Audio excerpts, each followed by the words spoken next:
Welcome to our program on Kardec Radio.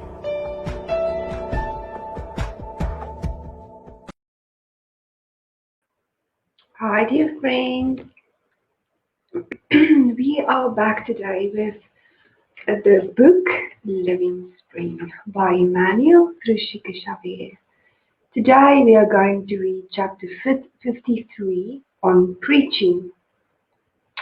And I will start by reading and let's relax, open our minds and listen what Emmanuel is bringing to us today. Sorry. I will gladly spend everything I have for you, and I will even expend myself for you as well, even if I love you more while you love me less. And it's Paul in 2 Corinthians 12 verses 50. There are many who preach salvation, who gladly ascend the golden pulpit to preach the merits of goodness and faith. However, when invited to contribute financially to good works, they feel wounded in their wallet and they hurriedly leave, making silly excuses. If we look at ourselves in a way of the spirit senses, it is you and my responsibility also to give money to so that the spirit centers can stay open. So there's always a lot of things that has to be done, and the money needs to come from somewhere. And we should remember that when we receive an income, if we have work and we receive an income, the money is not ours. Even if we tell ourselves that we have worked for this money and I work long hours for this money, the money that we receive is from God. And yes, it is for us to do things so that we have the means to do things, but if we don't give out, it is easy for God to say, wow, because we are going to give recognition for everything that we use. And why not give it to a good cause, which also is to spread the good news. All these technologies, there's always money that needs to go out. And the money must come from somewhere. We can't just think that a few people should bear the financial costs of these things. If we truly are committed in the works that we do, there is where some of the money should go also, so that we can help. 1,000 obstacles prevent them from practicing charity, and they leave for other paths, where the good doctrine does not inconvenience their peaceful lives. So if there's a lesson sometimes that truly gets to you, because we know that the teachings come to educate us. But if we walk away because we think this is not for me, maybe then this is exactly for you. Because it is in listening and then in the action where we change. Actually, in the true practice of the gospel, we are not only to spend what we have, but also to give something of ourselves. So Emmanuel is telling us it's not just about money, but it's also about giving of yourself, doing something, taking the time out of your schedule and doing something good. It is not enough to open the coffer to solve problems related to the physical life. So you can't just go out and Emmanuel saying no, it's not enough to give money, maybe food or whatever. We have to give of ourselves. maybe listening, maybe sending a message to someone who needs to hear something uplifting. So we have to give of ourselves to others. It is essential to give of ourselves through the sweat of cooperation and through the willing effort of solidarity so that we may be able to fulfill our primary duties to Christ. Our duty to Christ is to give of ourselves, and he says, sweat of cooperation, to cooperate, to tolerate one another, to work together for the good. And he says, through the willing efforts of solidarity, to be together for one great cause. And what other great cause is there than the beautiful good news of Christ? Those who do not make an effort on behalf of others only know the lessons of their Almighty in the circle of talk. And so he's reminding us not to just give the lessons in talk, participate only in conversation, but he will tell us many people first wait to receive love from others in order to love in return. So we shouldn't wait, we should do. And we should do it in action, in our example of being, our example of listening, of always being there, being a servant of Christ. And not to receive. Not to receive something to say that you're great. Because that is ourselves. If we need someone to tell us that we are good enough, then we have a way to go. Because we need to do this not so that someone can tell us they love us and we are beautiful and we do great work. We have to do this for a greater evolutionary purpose.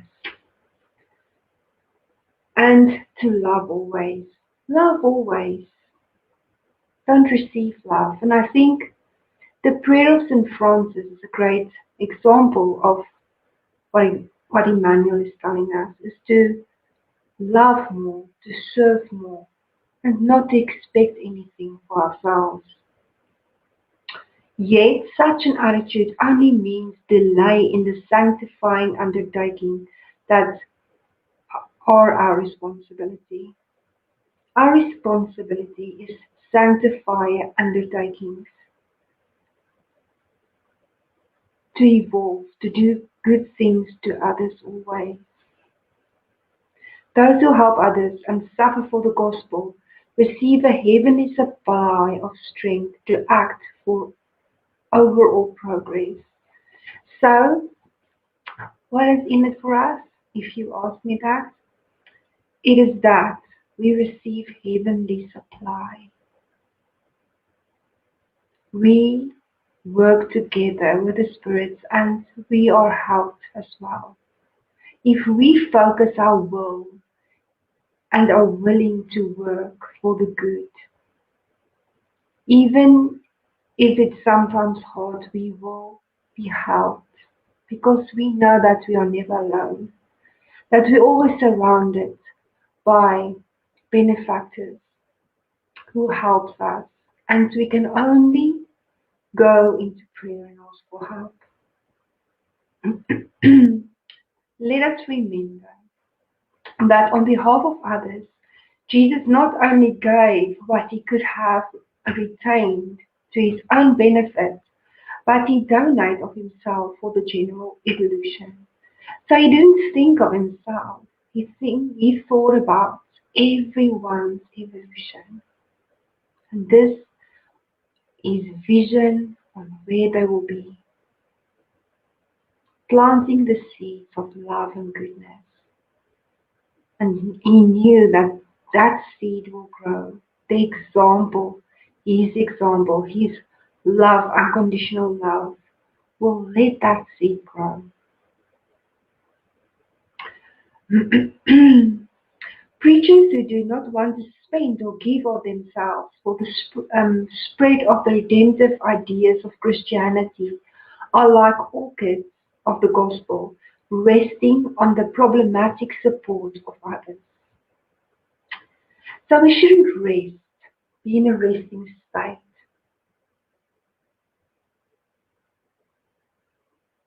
I'm sorry, and others' potential is the lost word. So we shouldn't be on a resting state. Because if we give out the good news, maybe there's someone that can hear this, that have great potential in spreading the good. There are many people searching for something great. And Spiritism is exactly that. The explanation. It gives you peace. It gives you understanding. And it makes us in a way of finding peace in every situation because of its teachings. And it's not an earthly teaching, it is an eternal teaching, so that we can understand every and any circumstance that we may find ourselves in.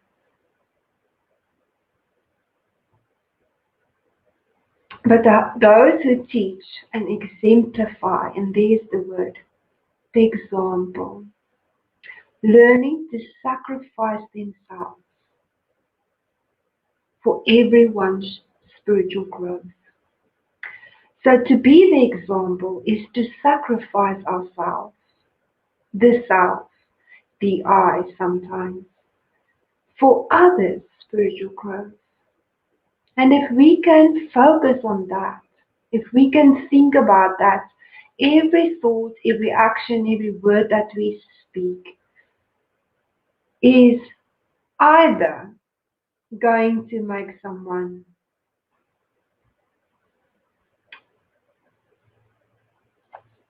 grow spiritually or not. So what seeds are we planting? We've got a great book that Sally is reading about happy grows happy and the effect that we have on one another.